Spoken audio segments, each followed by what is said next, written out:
110 is lines. So hopefully this should be refreshing after a lot of the stuff that was in chapter 1. 110 is lines, and lines can be displayed a number of different ways.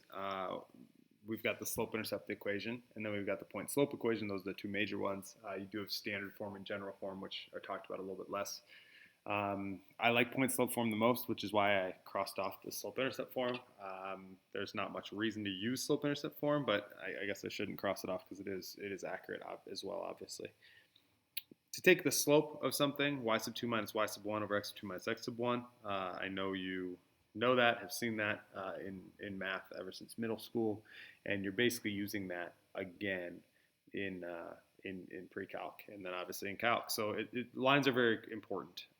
Here's my favorite equation because you're just plugging in the x-coordinate, the y-coordinate, and the m, and leaving it as is. So in an example like number 2, you just plug it in and call it a day.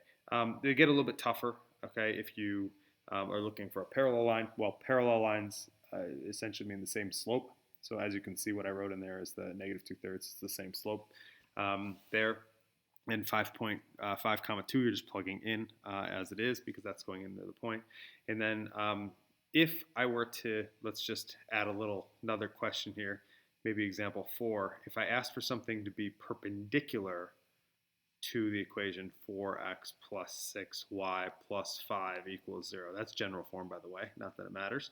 And then I say at the point, we'll just say 5, 2 again.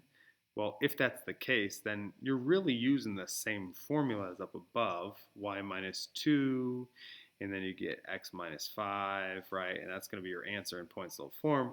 But now we're talking about the slope. Well, if this was your slope before, if we're talking, in this case, perpendicular, now our slope is simply going to be flip it and change the sign. So it's negative, so I'm going to make it positive.